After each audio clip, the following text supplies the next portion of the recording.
pessoal, tudo bem com vocês? Na nossa aula de hoje, da disciplina de gestão de obras, a gente vai continuar falando sobre o roteiro de planejamento, da obra.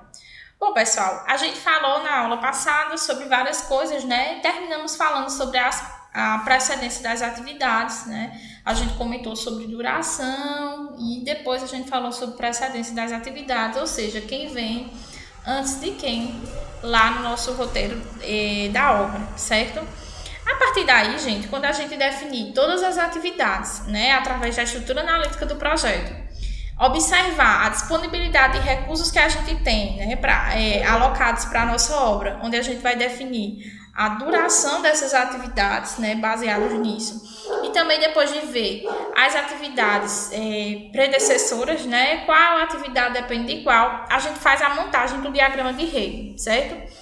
Esse diagrama ele é montado depois que você criou essa lógica, essa sequenciação lógica da obra, e também que você viu a duração de cada atividade, e nada mais é do que a representação gráfica das suas atividades, das atividades da obra e suas dependências lógicas, certo? Esse diagrama de rede ele vai ser o conjunto de atividades amarradas entre si, que descrevem a lógica da execução do projeto, vai ser a representação da rede de uma forma gráfica que possibilita o entendimento do projeto como um fluxo de atividades. Então, vai ser como um fluxograma que vai auxiliar a gente a determinar o tempo do projeto e também de visualizar melhor a interdependência entre as atividades do nosso projeto, da nossa obra, certo? Existem duas formas de fazer essa montagem do diagrama de rede. A primeira forma é o método das flechas e a segunda forma é o método dos blocos. No método das flechas, nesse caso, as atividades elas são representadas por setas, ou flechas, que são orientadas entre dois eventos, um evento inicial e um evento final, certo? Que são pontos de convergência e divergência das atividades. Toda seta ela vai partir de um evento e terminar em outro. E não pode haver duas atividades com o mesmo par de eventos, de começo e de término, tá certo? Isso não pode acontecer. Então, a gente tem aí o método das flechas. Esse método das flechas está baseado lá naquele quadro, das atividades que a gente viu anteriormente, e a gente vai falar disso daqui a pouco. Mas é basicamente o seguinte, vocês estão vendo que as atividades elas são interligadas por flechas, Aqui a gente tem a atividade e aqui a gente tem a duração dessa atividade, ou seja, a atividade A dura 1 dia, a atividade B dura 3 dias, a atividade C dura 5 dias e assim sucessivamente. Aqui você consegue perceber a interdependência das atividades, ou seja, para realizar a atividade B, eu tenho que ter realizado a atividade A. Para realizar a atividade C, eu tenho que ter realizado a atividade B. A atividade E, ela depende da C. E a atividade H, por exemplo, ela depende da atividade F e da atividade G. Vocês estão vendo, que sempre tem um início e um término. E aí a gente vê essa inter-relação das atividades. A atividade D, ela está aqui, a atividade G, ela vai depender da atividade D e da atividade E, por exemplo, tá certo? A gente vai visualizar isso mais à frente. No método dos blocos, as atividades elas também vão ser representadas agora por blocos ligados entre si por flechas que mostram a relação de dependência, tá? Aí aqui a gente tem os blocos, a gente tem a atividade, a duração da atividade, a data de início e a data de término da atividade, tá certo? E aí a gente visualiza, que acontece a mesma coisa que a gente viu lá no outro diagrama, no diagrama de flechas, A atividade B depende da atividade A atividade C depende da atividade B, a atividade E depende da atividade B para acontecer, não depende da C, tá vendo? Já a atividade G, ela depende da atividade D e da atividade E. A atividade H, depende da F e da G. Então, essa F, ela veio para cá, tá vendo? E assim está definida, a relação entre as atividades. Feito isso, gente, a gente vai identificar o caminho crítico. Através desse diagrama, né, tanto de blocos como de setas, né, que a gente vai ver que é a mesma coisa, né, só o visual que é distinto, mas no final eles representam a mesma coisa. Esses diagramas eles vão me permitir calcular o prazo total da obra. Por quê? Eu tenho a duração das atividades, eu tenho as atividades que serão executadas na minha obra, né? E eu tenho a interdependência entre essas atividades. Então, daí eu vou poder determinar o prazo da minha obra. E aí vocês vão ver que existe, né, um caminho crítico. O que seria esse caminho crítico? Seria o caminho mais longo a se percorrer ao longo dessas atividades. E aí a gente precisa identificar esse caminho crítico. Por quê? Quando a gente tem o atraso em uma atividade crítica, ou seja, uma atividade que está nesse caminho crítico, eu vou comprometer o andamento da minha obra, certo?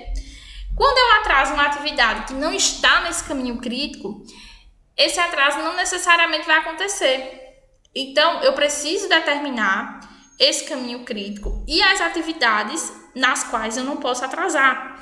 Como também preciso fazer esse diagrama para poder determinar as atividades que me permitem ter folga, né? Ou seja, serão atividades que, se eu atrasar alguns dias, a depender também da quantidade de dias, não vai interferir no cronograma da minha obra. Então, é necessário fazer essa identificação do caminho crítico. Aí vamos observar, pelo método das flechas, esse prazo total da obra, ele vai ser calculado por contas sucessivas.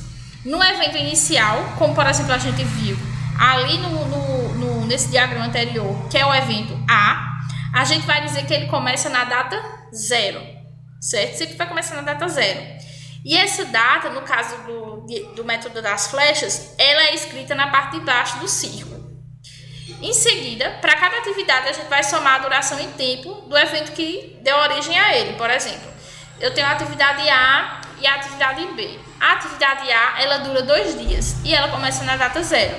Então, se ela dura 2 dias e a atividade B depende da atividade A, eu só posso começar a atividade B quando a atividade A terminar.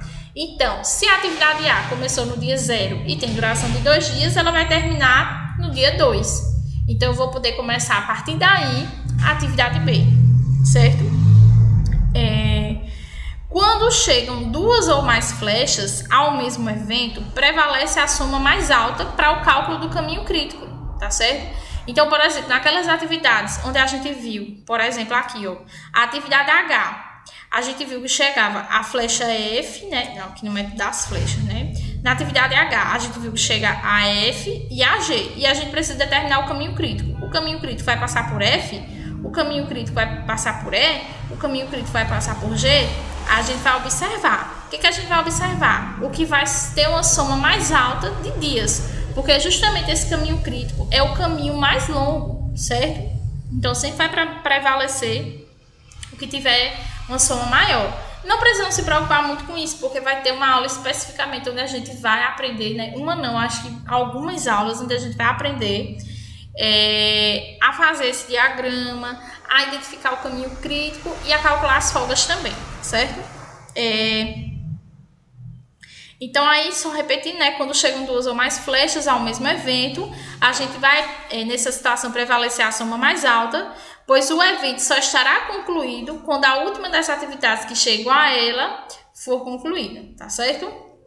Então, ó, a gente tem aqui o exemplo que eu vou mostrar a vocês, ó. Então, a gente tem a atividade A, escavação. Ela começa no dia 0. Outra coisa, pessoal, é que aqui é um método bem simplificado. Vocês vão ver, e o que a gente vai trabalhar no método das flechas vai ser um pouquinho diferente, certo? Mas o princípio é o mesmo. Então, ó, a atividade A, ela começa no dia 0 e ela dura um dia. Então, ó, a atividade B, ela já vai começar no dia 1, certo? Depois que é a da atividade A. E ela dura 3 dias, ó. Sempre a gente tá vendo aqui a atividade e a duração e a data de início, certo? A gente vai ver que no nosso, a gente vai ter a data de início e a data de término, né? E depois a gente conversa sobre isso. E aqui a gente vai ter as folgas, né? Mas aí a gente vai ver. A atividade B, ela dura 3 dias e ela começa no dia 1. Portanto, ela vai até o dia 4. A atividade C, ela depende da atividade B, certo? E aqui, pessoal, a gente tá vendo, né, que essa atividade C, ela dura 5 dias. Então, se essa atividade C dura 5 dias, ela começa no dia 4, ela vai até o dia 9, né? A atividade E, pessoal, ela depende da atividade B e ela dura 9 dias. Ela também pode começar no dia 4, né, junto com C. Então, se E começou no dia 4 e dura 9 dias, ela vai até o dia 13 da nossa obra, né? Aí aqui, ó, a atividade D, ela depende da atividade C. Vamos olhar, ó, a atividade D é alvenaria, ou a atividade D é telhado, e ela depende da alvenaria. Ela vai começar no dia 9, porque a atividade C, que é a alvenaria, ela só termina no dia 9. Então, a atividade D vai começar no dia 9 e ela tem duração de 2 dias, né? A gente tá vendo aqui. Só que, o que acontece? 9 com 2... 11, certo? Só que aqui, ó, quando a gente visualizou a atividade E, ela dura 9 dias. Então, aqui é 13. Por quê? G depende dessas duas. E aqui prevalece a soma da maior, tá certo? Aí, aqui, vamos passar para cá, ó. A atividade F, ela depende de C, ela dura 1 dia. Então, aqui seria 10, né? Verdade? Só que o que acontece? H depende de G e de F. E aqui, ó, tem 13, começa no dia 13 e 3 dias. Então, aqui não pode ser 10, né? Porque essa atividade aqui essa atividade H só pode começar quando F e G estiverem concluídas. O que me diz? Que aqui eu vou ter que pegar a soma maior. Então, se aqui começa em 13 e aqui dura 3 dias, eu só posso começar a atividade H a partir do 16º. E a atividade F, ela vai ficar com uma folga, né? Porque ela pode acontecer até esse dia aqui. Estão entendendo mais ou menos a lógica, né? Bom, daqui a gente tem que a atividade H dura 2 dias, então aqui vira 18 dias. Então, o meu caminho crítico seria, né, esse caminho aqui, ó, que está em negrito, certo? Que seria a maior duração, tá? Depois a gente vai ter uma aula só sobre isso. Vamos prosseguir. Então, ó, no método dos blocos, como é que a gente identifica o caminho crítico? De maneira similar ao que a gente fez, né, no método das flechas. No caso do método dos blocos, as datas elas são anotadas dentro do próprio bloco, não fora, como a gente viu lá no método das setas. E quando uma atividade tem mais de uma predecessora, prevalece a soma mais alta, como a gente viu agora também no método das flechas. Então, estaria aqui, ó, o mesmo problema agora no método dos blocos. A gente vê aqui, ó, aqui a gente tem a atividade, né, a duração, o início e o fim. Então, a atividade A, ela dura 1 dia, começa no dia 0, termina no dia 1. A atividade B começa no dia 1, tem duração de 3 dias. Então, ela acaba aqui, ó, no dia 4. Aí a atividade C, ó, ela começa aqui no término da atividade B, ó, e tem a duração de 5 dias. Então, 4, 5, 9. Já a atividade E, que depende da atividade B, ó, ela também começa no término da atividade B, né, ó, no dia 4, e ela tem 9 dias de duração, então dia 13. Aí aqui, ó, a D. A D, ela começa quando termina C, porque ela depende da atividade C e ela dura 2 dias. Então, aqui a gente tem 11. Aí, vamos observar o que acontece com a atividade G. A atividade G, ela depende de D e depende de E. Para acontecer, ela só vai poder acontecer quando a gente tiver feito D e E. Só que a E só termina no 13º dia, né? Então, aqui a gente só pode colocar o 13º dia. Por isso que aqui não vem 11, tá certo? Aí, ó, a atividade F, ela depende da atividade C, então ela começa no dia 9, ó, e ela tem duração de 1 dia. Só que a atividade H, ela depende de G também. Então, ela não pode começar aqui, logo depois da F.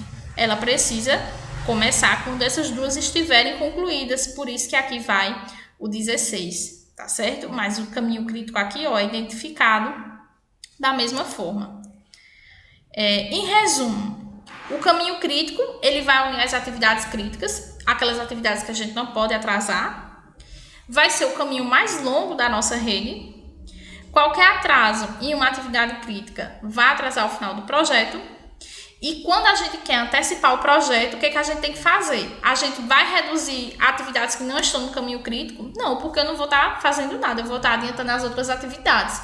Mas o prazo da obra em si, eu não vou estar reduzindo. Então, quando eu quero reduzir o prazo da obra, eu preciso reduzir as atividades que estão presentes no caminho crítico. Tá certo?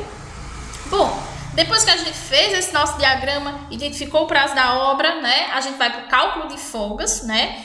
Que são as atividades que eu posso ter uma folga, né? Que a gente já conversou. E aí, eu vou, a partir daí, gerar meu cronograma, certo? Então, o produto final do nosso planejamento vai ser o cronograma da obra, que é representado sobre a forma de gráfico de Gantt. O que a gente tem aqui, ó? Em negrito aqui, a gente tem as atividades, né, do caminho crítico. Nessa cor mais clara, são as atividades que não estão no caminho crítico. Aí a gente tem a atividade descrita, a duração, né, e os dias, ó. Então, aqui a gente pode visualizar, né, através aqui desse gráfico, o dia que as atividades começam, o dia que elas terminam. Por exemplo, a escavação começa no dia 1, termina no dia 1. A sapata, ó, começa no dia 2, termina no dia 4. A alvenaria começa no dia 5, termina no dia 9. Aí, ao mesmo tempo que a gente tem a alvenaria, a gente tem instalações, ó, que começam no dia 5, só que ela se prolonga até o dia 13. Essas instalações que são feitas concomitantemente com a alvenaria, provavelmente são as instalações sanitárias, tá certo? Enfim, depois a gente também vai conversar sobre a elaboração desse gráfico. Bom, pessoal, hoje era isso que eu gostaria de conversar com vocês. Espero que vocês tenham gostado da aula. A gente se fala na próxima. Tchau, tchau.